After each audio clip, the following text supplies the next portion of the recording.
It's Wednesday, and this is Jasiri, the space where we pause, reflect, and dig deep into the stories shaping our lives and our communities. Now, midweek might be a moment to catch our breath, but here it's a moment to sharpen our focus. From policy to people, from headlines to the voices behind them, we're here to ask the questions others won't, and to follow up when stories drop out of the fast-paced news cycle. Because even if it's not in our faces anymore, as a headline, so many stories have lived consequences and continue long after people may have forgotten about them. But first, this July, one event will bring together influential leaders and stakeholders to forge robust trade and investment partnerships that align with the African Union's Agenda 2063. The world can no longer ignore Africa. By 2030, the continent will be home to over 1 billion young people, making it essential to invest in their future. Over $50 billion of foreign direct investment, FDI, is also expected to flow into Africa by 2025, creating millions of jobs. So how do we make sure that we, as Africans, benefit? So joining us now are two gentlemen who have made Africa's progress their mission, both personally and professionally. With us in the studio is Dr. Utchay Odims, co-founder and president, Global Initiative for the Advancement of Africa, or GIAA. We also have via Zoom Dr. Nelson Aluya. He's the president, Hope Edge International. GIAA and Hope Edge International are co-conveners of the African Ambassadors Economic Forum. Gentlemen, you are very welcome to Jasiri. Welcome. Good to be here, Jasiri, and I feel very safe. Protected. No, you're very safe. I know Dr. Aluya is going to be a bit jealous, but when he comes to Nigeria, we'll also give him some time with us as well. Let's get started. I think, Lois, you have the first question. Oh, yes. Dr. Aluya, let's start with you. No, Yes. Dr. Uche. Dr. Aluya is joining us by Zoom. Pardon me, I'm sorry about that. Yes, one of the first things we like to ask our creators, founders like yourself, is, the vision behind, your program. What would you say inspired you to start African Ambassadors Economic Forum? Okay, we've been on this for a very long time. I mean, we've done about 18 international events around the world and all, and of course, the CEO of New Central has been to a couple of our events. So we've done, namely Germany, name it, UK, US, all over and all. The whole agenda we're carrying on, the GIAA, is all about, it's Global Initiative for Advancement of Africa. It's all about projects and things that would advance Africa beyond where she is right now. If you look at Africa critically, we have two major problems. Leadership and economy is a major problem in Africa. There's no need. I was being interviewed in a program, and I said something that all the demons in Africa have been killed. We have a lot of men of God in Africa. I mean, we export men of God. That's one of our best exports. But where we have problem is in leadership. And nobody seems to be looking at that. The sufferings of Africa is not because they are not spiritual. They are overly spiritual. But we need what they call kingdom mindset. We need what they call policies that work for the people. And that's exactly what the GIA have been carrying on. Just about 3-4 weeks ago, we had a major mission to Liberia, to the Liberian government, where we met with all the heads of mission and all the ministers and all. What we are advocating is ease of doing business in Africa. It is terrible. You want to do business in Africa, you probably have to pay more money to be able to go to another African country, unlike the one you're going to pay to go to like UK or the US. It doesn't make any sense at all. And that's what we are all about. Even at this African Ambassadors Economic Forum holding in Washington, D.C. in July, that's exactly what we're all about. To make things easy for Africans, to better our lives. We need to stop complaining. If somebody says church, we need to stop churching. Let's look at our problem and let's profess solution and move Africa forward. Because Africa is the Garden of Eden, and Africa is the end here right now. The whole world knows that it's our time. It's only us that don't know. And that's a big problem. A man that is in honor and does not know that he's in honor is even worse than a stupid man. And that's what's happening to the law in Africa. We are in honor. Africa built Europe, for crying out loud. Our resources is what built Europe. Our resources is what's building countries like America and a lot of other countries. But we that are here, people here are suffering. Little thing that we need to do, but the leaders need to get it right. And the cities, they need to understand that it's our time. And that's why we are holding this program. Oh, wow. Okay. Hold on. You like the passion, don't you? But we need to bring Dr. Aluya into this conversation. Bless you. Dr. Utchay, thank you for setting the foundation ever so passionately. Dr. Aluya, I would like to ask, could you please share some of the key topics that will be discussed during this forum, and why do you believe that these topics would be crucial for fostering sustainable trade investment between Africa and the U.S.? Well, thank you. Thank you for hosting me, and greetings from New Jersey. I think it's 5 o'clock in the morning here. So for you to get a doctor to wake up, it's no small feat. But then, I always tell people this: you find time for the things that are important to you. This is important, and that's why we're here. And thank you, Utchay, for making this happen. It's a pleasure to meet all of you. As Utchay so passionately said, and emphatically as well, we decided to gather this because it's important, it's imperative, and inevitable. The Africans' rise is what the global world is looking at, and people are beginning to really pay attention. Now, the topics are some of the things that truly, as he has highlighted one earlier, or twice actually, economics and leadership. We'll be having topics on economics and, of course, ease of doing trade, reducing the trade barriers and burden within the African nations and within the African continent. As a matter of fact, like I always tell people, and it's on record, if you want to be globally recognized or remarkable or relevant, you have to have a global trade pattern of 15% and above. As a matter of fact, Africa right now has only 3%. I think it recently went up to 5% in the global market. But within Africa, we only trade about 15%, while the rest of the world trade 45% and above among themselves in their individual continents. So it's a big issue. Economics is the big thing. And what we have achieved over the years was political freedom. What we're asking for and seeking to achieve is economic liberation. And there's a difference between liberation and freedom, but that's another topic. Now, we also have topic on leadership as well, where we begin to create the platform that young men and women with the capacity and the trust to lead will emerge out of Africa. We're going to talk about health. I'm in the health field, so we're going to talk about issues that concerns Africa with regards to health. Diabetes is a big issue that's ravishing the world right now. Back in the days in the 1980s, Africa was described as a continent without diabetes. But today, we have over 30 million, which is a gross underestimate of people living with diabetes, and over 500 million people living with pre-diabetes. So these are issues that has to be addressed. Security matters. Again, you see what's going on across the Sahel, the Democratic Republic of Congo, Mozambique, in the Sudan.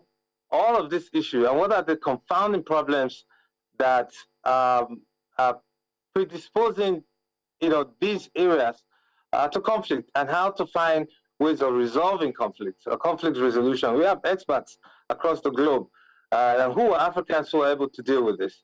We have topics on youth empowerment and development. We see our youth as grossly and remarkably talented, rotting and wasting away because there's no hope in the continent. Because with hope, people would derive value and satisfaction for self-respect and for themselves. And we see what's going on across the channels of Europe and across into the continent of Europe, where they're dying in the folds. And these are things that needs to be discussed and addressed as well. So we have other side areas where we'll address other issues as well. But one of the profound reasons why we're doing this is to get Africans to come together, to begin to know each other, see what values that they have, see what talents that they have, and not just that, so that we can begin to merge our talents together. Because like I always say, power is most effective when concentrated. But you just don't concentrate that power, you have to learn to deploy it. So at this forum, we'll have to learn to deploy that kind of power that each and every one of us possess, as a matter of fact. So Ali, let me ask very quickly, because you've laid out the topics for the that the forum is going to address, but it's also about the keynote speakers, and this is really a packed panel, a packed profile rather that you have. You have His Excellency Joseph Boakai, the President of the Republic of Liberia, Honorable Imam Suleiman Ibrahim, Nigeria's Minister of Women Affairs, and Continental Treasurer, that is Professor Patrice Lumumba. He's Professor of Law and former Director of the Kenya Anti-Corruption Commission. And that's just a little bit, as they say, the tip of the iceberg in terms of the people who you have that will be giving keynote speeches on that day. So can you just quickly run through a bit of what it is? What's unique, or what rather unique insights can participants expect to gain from the keynote speakers and even the panel discussions that will happen during the forum? Yeah, I'll tell you this. One of the things that most people hear so often and talk about is the SDGs, right? The United Nations SDG programs. And we have all 16 or 17 of them that they talk about. But there's a categorical, well-laid, specific program for Africa, which would also serve as a Marshall Plan for Africa. Nobody's talking about that. And that's Africa's 2063. How many people know anything about that? On economics, on health, on youth development, and mining, and all that. These are some of the things that these individuals will come to highlight on that platform, so that we can formulate an African Marshall Plan for Africa. And I'll tell you this. I think, they did a study recently on AI, talking about what the GDP of most African global GDP will look like. And Nigeria happens to be, I think 2050 will have a $3.1 trillion GDP. But guess what?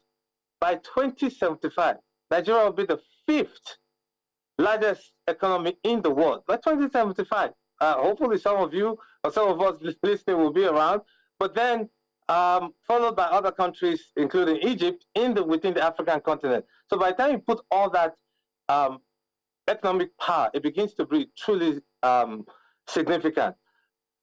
These are things that we need to talk about, that will highlight, so that we can propel the minds of young ones and those coming, and give them a roadmap to say, hey, this is what your future will look like. Stay on it, stay on the course, and be effective, with it. All right, Dr. Aluya, please stay with us for a bit. Let me focus on Dr. Odims here. So, Dr. Odims, let me ask you, how does the forum align with the African Union's Agenda 2063? It seems like such a wholesome 2063, that is 2063. And what specific outcomes are we expecting from this gathering? Okay, great. Yes, I liked a couple of them, but we actually in partnership with the African Union on this particular agenda. Yeah. Here we are. So that the African Union ambassador to the U.S. That's and she's going to be there live. Yeah. She's one of the keynote speakers at the event. So one of the major things that we are looking at this particular project is called trade. Trade. One of the biggest problems that has crippled Africa, that turned African leaders and turned a lot of people in Africa to beggars, is aid. Aid has been a major problem. I've turned a lot of us to beggar. I saw what happened a couple of years ago, where we had presidents, when they go to a country, they use bus to carry them like children that are going to school, to go and beg for money, to go and collect handouts, when you are supposed to be the one giving out to the world. I mean, the beggarly mentality is crazy. Aid everywhere. That's why when Donald Trump came into power and stopped the aid, and I was very happy. I was excited. Come on, let's look inwards. There's a popular saying that says, teach a man how to fish and not to be begging every day. Yeah. And that's what Africans need. So we are going to bring a lot of attention on trade. And one of the major areas we're going to be looking at things that impede trade across Africa. Why should it be that doing business with somebody in Africa is a lot more difficult than doing business with somebody in China? Why? It shouldn't be so. What I normally say is this: until we can't find something in Africa, don't go out of Africa to look for it. Until you search Togo, search South Africa, search everywhere, don't go to anywhere. Don't go to no China, don't go to no Germany and the rest of it. Look inwards. We have this thing in Africa and all. So that's what we're paying attention on. And this is not just a talk. We're not just doing talk. It's not a talk program. In this particular program, we're going to be launching what we call the Africa Lobby Block, ALB. The Africa Lobby Block is going to be launched at the African Union building, symbolic. Now, the essence of this is that we are going to be addressing issues that affect Africa across board. Now, the people that are going to be members of this bloc are technocrats, private sector people. You know, the normal thing is that we only have politicians negotiate on behalf of us. No. Now, we want to have the entertainers. We want to have the tech people. If you look very well, the only thing that is bringing praise to Africa right now, that's the gospel truth. And in case African leaders are watching, of course, most of them will be watching, it's a shame that the major things that is bringing glory to Africa, that makes people want to come over to Africa, is entertainment. Is, what do you call it, medical science, yeah, and all those stuff. Our medical people are doing very well. Tech. That's what brings people to the continent. When Zuckerberg came the other day, he came because of tech. It's a big shame. Well, how come people cannot just wake up and say, I want to just fly to African countries, go and see one president in one country and all? Why? Leadership. Leadership. So we're going to be taking our time to address this issue. Look at what's happening in Burkina Faso, for crying out loud, by a military dictator. Yeah. And we are celebrating it. What happens to democracy? What happens to the real thing and all? I have said it several times, that until Africa gets her system and structures are right, forget it. I said in one particular program, I said, get the most corrupt leader in Africa and take the person to become a prime minister in UK or in America. He or she will throw in the towel in 3 months because you can't steal. Why? There are systems and structures that are in place. And that's exactly what we'll be looking at. What's impeding us is criminology, is failed systems and all. We need to help ourselves because the youth population is rising every day. It's crazy. Insecurity is rising. When there is joblessness, insecurity increases. This Sahel stuff, all these things are happening is because of insecurity. Why? Because of poverty. People are poor. And when people are poor, they tend to do all kinds of stuff. But guess what? We can generate jobs. We can create jobs in Africa. And how can we do that? By trade. Trade. Move to task ourselves. That is it. That's what it's all about. Yeah. Okay. Thank you very much. So, but quickly, let's go back to Dr. Aluya. Yes, one thing Africans or Nigerians would like to know is how this opportunity benefits them. So that leads to my next question. Dr. Aluya, what opportunities are there, you know, if it's networking or collaboration that will be available at the forum, and how can attendees leverage their business or initiatives, leverage these in their business or initiatives in Africa? Well, one of the biggest issues that concerns Africans is that we don't show up when we need to. This is an opportunity that we're creating for Africans to show up. We're really pushing out there, and that's one of the reasons why we're in your program right now, so that they know that this is taking place in this particular time and this particular season for them as well. To give them the chance to meet African ambassadors, those who represent them, their countries or the continent of Africa in the United States. They hope to meet them so that they can actually interact, share minds together, and understand what policies their own country have for them here in the United States and beyond as well. Because one of the things that really happens, most Africans here don't know who their ambassadors are. So we hope to get them to come there together. That's one. Two, Africans themselves, like Utchay has said, Dr. Utchay, we have technocrats, we have economics, we have doctors, we have professionals. And these are people who come together on one particular platform, the room, where they discuss issues that concerns Africa strictly and emphatically. And at that point in time, they'll be able to share ideas, share business interests, and of course, begin to pull their resources together, where they can come up with important, policies and features that they can leverage together as one. And of course, there will be other people within the within the U.S. as well, who are non-Africans, who are friends of Africa, who have the means, meaning financial resources, to be able to pursue projects within the African continent as well. And they'll be able to look at areas where there are constraints, areas to mitigate the problems that is truly pulling Africa down. I know we as a people, we have our issues. We do have our shortcomings. However, there are external forces, as a matter of fact, as well, that also put Africa down, that don't let the progress of Africa to take place. So we're going to identify those issues, put those problems on the ground, find solutions to them. on trade and economics and security and all that. So these are the things that they will to leverage. And of course, we're launching a platform for economic advertisement as well. So they can showcase what they're doing, where they are, what talents that they bring to the table, and where they are really. So these are some of the things that individuals who come to the program, to the summit, will be able to leverage and catch on. Hopefully, this will not be the end. It will be a continuation in the future. And that discussion that will take place on that day or over the days that's going to take place should not be the end. Aluya, it should continue thank you so much. Afterwards.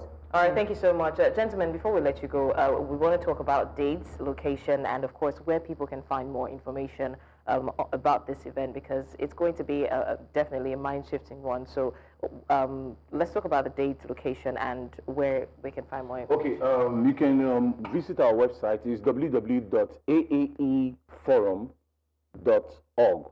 www.aaeforum.org. And the venue of the event is Africa House at Washington, D.C., and the date is on the 18th and 19th of July at the Washington, D.C. Africa House. That's where it's holding, live and direct in the United States of America and all. And for those of us that want to attend and everything, feel free. There are people that can help you out in terms of bookings and all the rest. People are coming from all over Africa, like we said, and it's really interesting. The response is massive from all over. I quickly want to add one more thing. There's an exchange program between the state of New York and state governments across Africa. Yeah, Sister cities. Yeah, yes. And all people that are into tech and all those stuff, moving them to the US. So I'm saying this for our people and other African countries, but for our own Nigerian people, our governors, take advantage, move people to teach them tech out of the country and in. There's a whole lot of business stuff that will be going on at the event and all. It's really going to be interesting. You can't afford to miss it because the time for Africa is now. Yes, Utchay Odims, co-founder and president, Global Initiative for the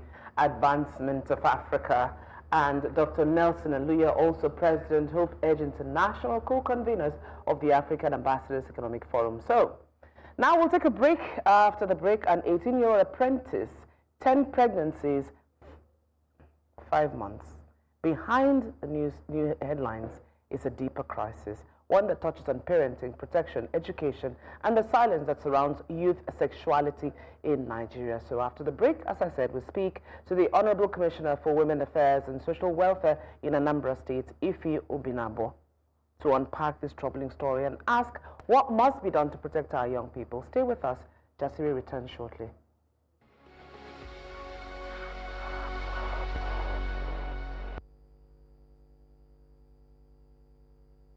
Now, I can still remember the look on the ladies' faces in early May when we took the story of an 18-year-old apprentice in Anambra State who had reportedly impregnated 10 girls. Yeah, 10 girls.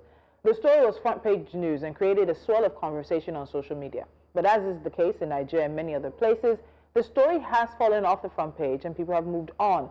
But it's stuck with us. And so today we revisit the headline that shocked the nation and forced an urgent conversation on youth responsibility and the role of community. When we discussed it back in May, what was clear is this: we are facing a crisis of education, exposure, and neglect when it comes to the sexual and reproductive health of young people in Nigeria. How did we get here? Where a teenager becomes a father 10 times over in under half a year. What systems have failed? And more importantly, what must be done now to protect girls, empower boys, and restore some sense of direction in our social and moral landscape? Joining us is the Honorable Commissioner for Women Affairs and Social Welfare in Anambra State, Utchay Odims. Thank you so much for joining us, Commissioner. Good morning. Good morning to you. Thank you.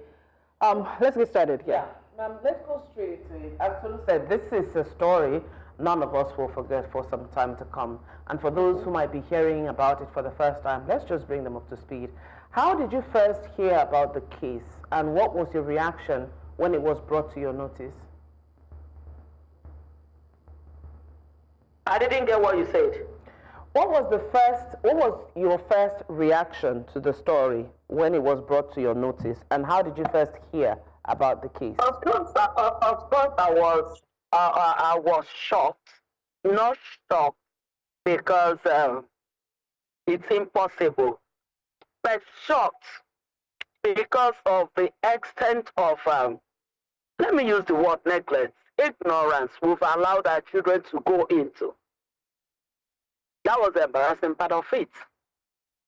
And it made me to, like, start knowing the importance of parents doing the right thing, because we've really lost it. So many parents, we've lost it in this contemporary society, that we failed in parenting. So that was my reaction. All right, so we understand that this young man was sent to be an apprentice. He then impregnates his Oga's daughter and the sales girls where he worked, or the sales girl rather, where he works. He was then dismissed and returned to the village, and he went to impregnate the other girls. Mrs. Ibanabo, how old are the girls in question? The peer group, that range of his mates. And that was why we couldn't start thinking of, because there was nothing like rape and no underage girls there. From 18 upwards. Girls involved are his age mates. How old is the youngest girl involved?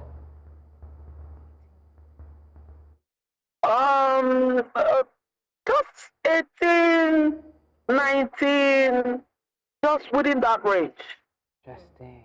And so let me also confirm. So the headlines keep saying. So I didn't go. Okay. So I just quickly want to confirm. The headlines had been saying 10. Please confirm that it is in fact 10 girls that this 18-year-old. 8 in the village, 8 in the village, 2 in the town, in the city. It's 10. Wow. Ma, yes, given the age of these girls, I know, Nigerians are quick to move on from situations like this, but more importantly, how is this being addressed from a child protection standpoint? Okay, the first thing is psychotherapy, sensitization, talking to them, and like I will always say that in this matter, there's nothing like rape. They all accepted him, so committed that. So we are doing whole, total package, counseling them and making sure they're taken care of properly, So ours is to talk to the parents, because they have their own part of the blame as far as I'm concerned. And then talk to these kids as well. So we're doing what we're supposed to do. So it's really interesting because it was reported that the boy would tell the girls that he loves them and would like to marry them once he makes money. So I really want us to get into sort of the how of this. Was it really just as simple as just saying, I love these girls, I love you? I'm really sorry, but I also need to ask, he's engaging with 10 girls probably over a period of time. Where were they having sex? How was this happening under the nose of his parents or even their parents? What have you come to find out? Okay, let me ask you. When these boys or these girls do this, they will never come to the house to do it. That is one thing you will know. And they will always want to outsmart you.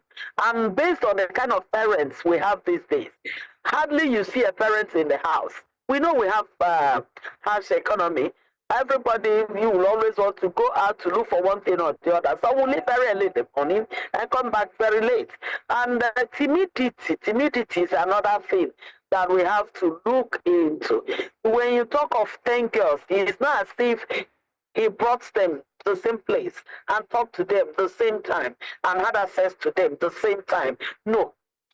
These are the first thing that gave him edge, gave the advantage he had was that he's a calm boy, that when you look at him, you wouldn't think of such thing, and he will always want it to be secret.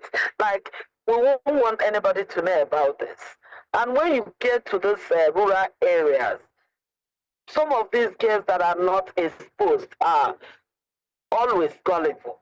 You get whatever you tell them, they tend to believe it. So that's it. And the inability of parents to give their children sex education, expose them, talk to them, make them your friends, is another advantage it had. And that's why we've been calling on, since that thing happened, we've been hampering on the importance of sex education on our young girls, even our boys, okay? Because these are the advantages they will always take when they come and say that this girl is gullible. He can talk to the person, brainwashing stuff, and the person will believe whatever they just swallow it hook, line, and sinker, believing that she is the only person the guy is talking to, not knowing that. But even you're asking me this question, I know you are aware that there are some, even these so-called exposed girls that will always enter into one clique of friends and have sex with virtually all of them. Before they will know what is happening, the deed must have been done. So it's part of the thing. It's secret. You shouldn't tell anybody about this thing we're talking about. I will protect you, you will protect me. So he kept on doing things the way it's not supposed to be.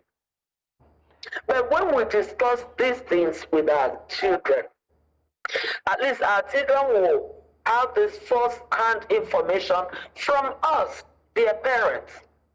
Okay? They will know that having sex is not just have sex and that will end it. That there are consequences attached to it, physically, health-wise, emotionally, and, more in all ramifications, spiritually even at that. So these are things, tell them, yes, sex is something anybody can do, but when you do it at the wrong time, with the wrong person, these are chances of getting sickness, being, pregnancy, unwanted pregnancy, and all that. That even socially, that at the end of the day, this person you have accepted to sleep with, maybe by the time you grow up, where the level you'll be in the society, you won't be proud to say, yes, I have something to do with this person, so time. So it's always good for you to protect yourself. And this person, you don't even know how many persons he is doing it with. Exactly. So these are things you're supposed to really consider when we talk to our children. But some parents are so timid that they will see it as a taboo to sit down and discuss sex with their kids. No, that you're spoiling them. But I am saying that it's a no-no for me, as long as this contemporary society is evolved. Why? Before now, they will always say in Igbo adage that if a child doesn't resemble the mother, definitely he will resemble the father. That is not true these days. These days, the chances of resembling their parents, probably 30%. The other 70% will be the social media, people they see on social media.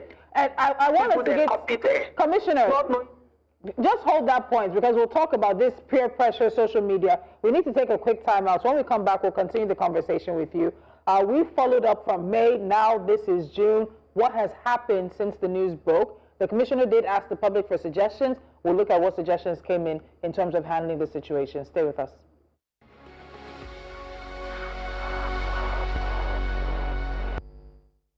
This is Jasiri. Don't forget to join the conversation via social media. We are at News Central TV. So today we go back to a story that shocked many Nigerians when it broke in May of this year. An 18-year-old apprentice impregnated 10 girls in just 5 months. But beyond the numbers lies a deeper issue, the growing crisis of teenage sexuality, the lack of guidance, and the urgent need to do better and have better protection for our girls. Today on Jesse, we dig into the story and the system with the Honorable Commissioner for Women's Affairs and Social Welfare in Anambra State, Utchay Odims. Thank you for staying with us, Commissioner. Thank you, my sister. All right, ma'am. So let's continue. What role does peer pressure, media exposure, the lack of sexual health education play in situations like this? I mean, is there silence around these issues in our communities that's making things really bad? Let's say making things worse. Because whether we like it or not, it's a little bit of everything that said it's a little drops of water makes a mighty ocean. Yeah, like I said before, that the whole cause of this thing is this issue of silence. Don't talk about it. Don't discuss it with your parents. Okay? It's naturally causing this problem, because if they had known, you know, I know they wouldn't fall that victim, you know, to this young randy boy. Okay? Even in not just parents, clubs or schools, they should be exposed, you know, to this information. Not just teaching them, let them know the moral aspect of faith and the social aspect of faith, what they stand to fall into if they allow that to happen. Okay. All right. So when the story broke, you also asked the public for suggestions on how to deal with this. What were some of the suggestions that came in, and how has the state stepped into the situation? Anyway,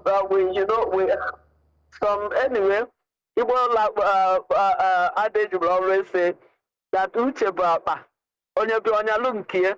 you know, people just gave me some crazy advice and some sincere advice. Some came from the moral aspect of faith, some spiritual aspect of faith, some social aspect of it. You won't believe it. That some people were like, in as much as so many people condemned the act and said that they are majorly blaming the parents of those girls. Well, it's not as if we are not blaming the boy, we are equally blaming the boy. Some blame the boy, some blame the parents. Then some gave crazy ideas that with this, that the boy is a gift to our society. The boy should be pampered, given accolades, that people should stop going for IVF, and anybody that needs help should go to the boy. And I was like, how? If he were to be your child, would you allow him to be, you know, servicing on every woman that needs baby? You know, them son said we should really go into psychotherapy, which I picked from them and I agreed with them, you know, sensitize them. And some said we should as well, not just the boy, we should take it up as a project. And we have already started doing that, discussing it in all gatherings, that parents should wake up and do what they're supposed to be doing by exposing their children to some of these information that they need. That parents should bring that time from their whatever time schedule, that they don't understand, yes, that the economy is such, but all this hustling and, you know, that you're doing it basically to be able to take care of your family. That when you now come back and say that the family you're suffering to take care of is nowhere, because there are children you have in the family, you know that basically you don't have anybody you can call real child. The parents should come home, slow down, and bring out more time for their kids. So, a lot of advice. Commissioner, I need to ask, does this young man and young father, who apparently is doing Father Abraham now, has he now understood the gravity of the situation, that he's going to have 10 children who are all the same age? Because I want to ask, what is the setup? How is he going to be helped by the state? It's one thing to be a father of one. You know, sometimes when we see people have multiple children, triplets, quadruplets, but he has 10 children by 10 different young girls. So what is Anambra State doing for the girls to empower them, even him as well for his responsibility? Does he understand the gravity of the situation that he's in? Let us understand the real situation. In Igbo land, if you haven't paid for somebody's dowry, you don't have the responsibility of picking bills or bills. So basically, the parents of these girls are doing what they're supposed to do. Take care of their children. Nobody's going to hang it on the man. And you won't even be proud to say you're bringing, because when they started bringing, this person came, this person came. The mother was like, that these days that the BP is always, going up. Because when she sees a woman coming with her daughter, maybe they're going to another place, so that her mind will start, kicking. Like,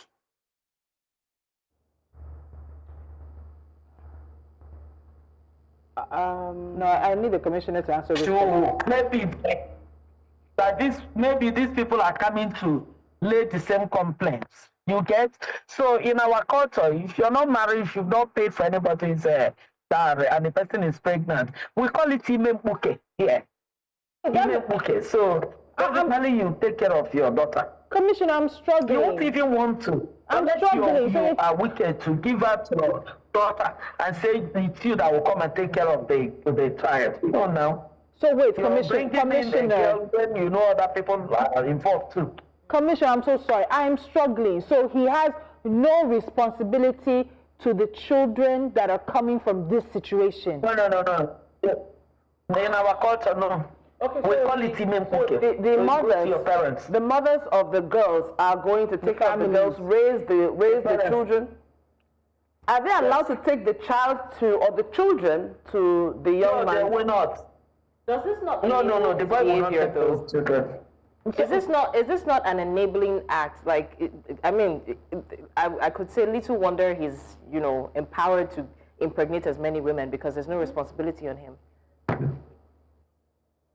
That's the culture, and that's why parents should come up and do what they're supposed to do. And because tomorrow he can actually go back into the streets and just sift for 10 other fresh girls. What makes you think that right now there may not be another person who's going to be pregnant for him? The stigma is there with him. Nobody wants to identify with him. The stigma is there in the community. Okay. The stigma is there in the community.